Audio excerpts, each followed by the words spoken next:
Welcome to the replay, recap, the rewatch for the live stream that I did today. I was making more clusters, was working with purples and browns today. And I've decided these recaps are going to be kind of you watching what's going on and me talking some about what we talked about during the live. I'm not going to try and, I don't think right now, explain everything I'm doing, not when I'm condensing an hour and a half down to 10 to 15 minutes. So we talked about how to make clusters today because a lot of people seem to be frustrated with them. And I keep stacks of lots of little scraps. I have STORi pieces, I have fabric pieces, I have lace, I have fibers. I just have all kinds of odds and ends. And I have them in some terrific plastic storage containers, which I'll put a link down in the comments to them. People ask me about them all the time. And I love them because they stack up. Right now they stack up in my IKEA cart, but they also have stacked up on shelves in the studio and on the side of my desk. But the thing about making clusters is to not think so much. Really, don't take so much time thinking about it that you stumble and just never finish. Because the more I think about what I'm doing, the more trouble I get into every single time. The other thing is, it's not permanent. You're just stitching these things together with a few straight stitches. You can always rip them apart later. Also, for me, they're never finished until they actually go into a book or onto a wall piece. I can always add something to it. I can add some more lace or fabric behind it. I can add some beads to it. I can add a stick. I can add all of the above. So really, I guess the best advice I can give you is to play around with it and to not stress about it, just to have fun with it, just like a Just Because book. It's all supposed to be fun. And if you're not having a good time doing it, well, then maybe clusters aren't for you. However, I do think they're a great way to add some fluff and texture and visual interest to your projects, to your journals, to your Just Because books, to your snippet rolls, to your wall art, to all sorts of things. One of the other things we talked about was Just Because books. I'm going to be doing a series. I will start it probably next week. I'm going to do two separate things. One, I'm going to do a Just Because book that is all in black and white. I think that'll be a really interesting challenge. And that's one I'm going to work on our weekly lives. So that's what you'll see me doing probably for the next month, is working on the black and white Just Because book. Then people have asked me about doing a Just Because book from start to finish. So I've got another one that I'm going to be working on in a different set of colors. And I will do that literally from the very beginning, from building the book, stitching it together, and page by page. And I will do all of that on camera. So if you're not already subscribed, you might want to go ahead and click subscribe. And then we talked about snippet rolls and how much fun they are to do. And some people like to do a snippet roll that they can, cut off then and use in other pieces. We talked about doing it as a wall hanging because they do make great fillers for those long, narrow places you have, whether it's vertically or horizontally. So I think I might just go ahead and start a Just Because snippet roll, and I will share that with you in bits and pieces. One of the other questions that came up was towards the end there, and we didn't get to go into it very much, was the best ways to dye fabric. I do have a playlist. I will put that down in the description box below about the best ways to dye, all my ways that I've dyed fabrics. And for me, you know me, I don't want to follow the rules. I want to just get to it. So I have used fabric dye, I have used India ink, I have used acrylic paint, I have used watercolor paint, I have used my Neocolor crayons, my Inktense blocks, Lindy's Magicals, color bursts, brushos. If I have it and it has color, I have used it to dye fabric. And the thing is, if you don't like the way it comes out the first time, dye it again. I have taken coffee dyed fabrics that I didn't like and then applied paint to it. You can take your fabrics that you don't like. We talked about some ugly fabrics. What do you do if you have a batch of ugly fabric, whether it's stuff that you've cleaned out of the closet or it's stuff that you've picked up at the thrift store and you're thinking it was a bargain, I couldn't resist, and I got it home and it's a color that I just don't like and it's a pattern that I don't like. Those are wonderful backgrounds for pages. I'll have some videos coming up probably in a few weeks about some things you can do to modify them. But one of the easiest things you can do is slap them on the jelly plate. Get your jelly plate out, throw some paint or some, whatever kind of color making thing you want to do on the jelly plate. and then just take those ugly fabrics and slap them on the plate and just keep building up the layers just like you would with paper. Works the same way. Just think of your ugly piece of fabric as a piece of that scrapbook paper when scrapbooking was so big and you have all those old pages that you have no intention of using. It's the same thing. Treat paper like fabric and fabric like paper. We do the same things to all of them. The other thing, take a ugly piece of fabric and slap some gesso on it, slap some white paint on it, water it down so you can still see a little bit of the pattern, and then start throwing some other colors on top of that. You can get some great results. Take your ugly fabric, put a light coat of gesso on it, and then hit it with some distress sprays or some oxides. Hit it with some magicals. You're going to get some really great patterns. And in fact, one of the very first little books that I did has pages done with that. Throw your alcohol inks on it.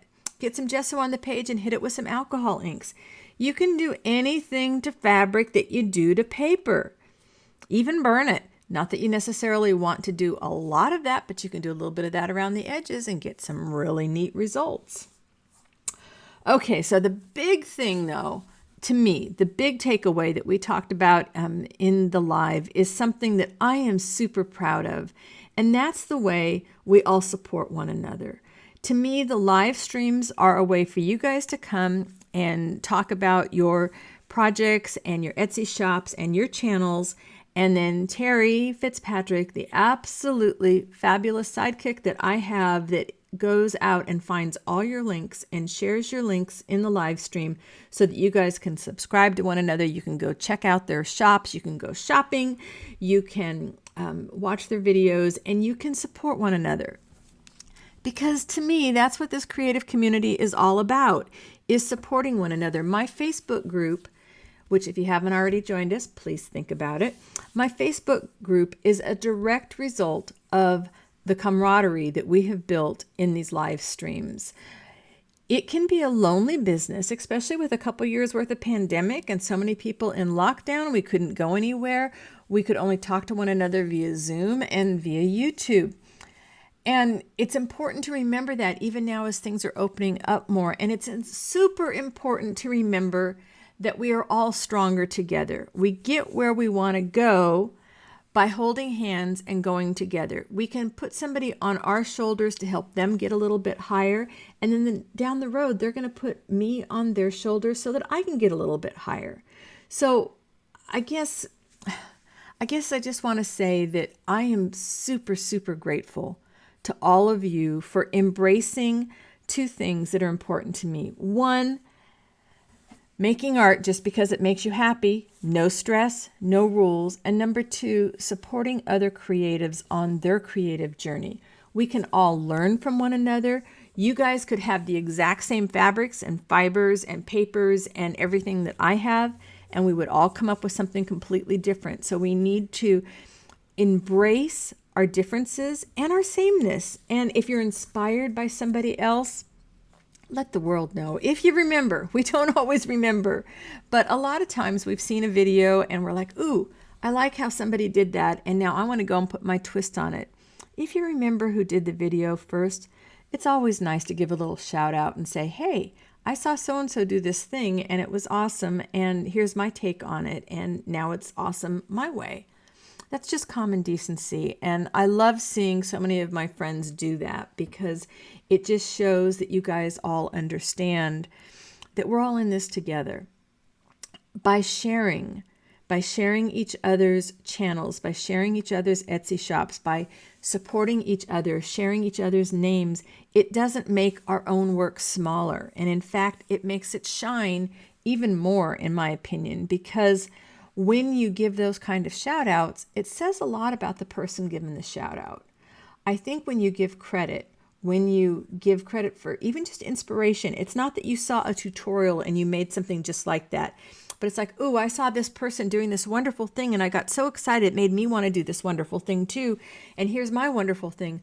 When you mention that person's name, okay, you're giving them a perk me up. Really, they're going to sit up a little stronger, a little higher. They're going to say, wow, I did something that somebody else noticed and they appreciated.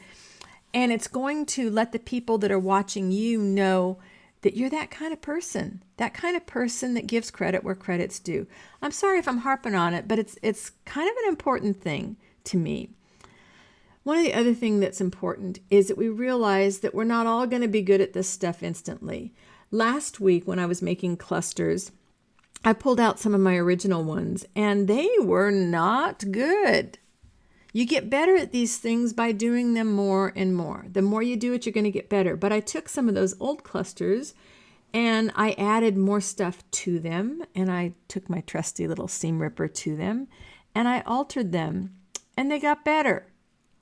And that's what it's all about, is just continuing to play with it until you get it where you like it. And we talked about how portraits, people portraits and animal portraits, they kind of have to be perfect because people are a little bit picky at having a portrait look just like them or like their dog or whatever it is that they're paying you for. But other than something like that or brain surgery, it doesn't have to be perfect. And if you are one of those people that struggles to create because you think it all has to be perfect, or you sat there and you ripped up a whole bunch of scraps with the seam ripper because you saw me do it and you thought, oh wow, I want to do that and it's going to look really cool, and then you got done and you were really frustrated with it, don't give up. Please don't give up. Please know that maybe the next time you go back and look at those little scraps you ripped up, you're going to find a couple pieces that are just right. Know that the more you play with anything, the better you're going to get at it. That's what it's all about, is just playing and trying and experimenting and making messes that don't work out until suddenly you find something that comes together even better than you had imagined. Just keep playing. Just keep making art your way. Make it all because it makes you happy to make the art your way, not because you're trying to fit somebody else's preconceived idea of what something's supposed to look like. I go live every Wednesday at noontime here in California. I hope to see you join us one of these days real soon.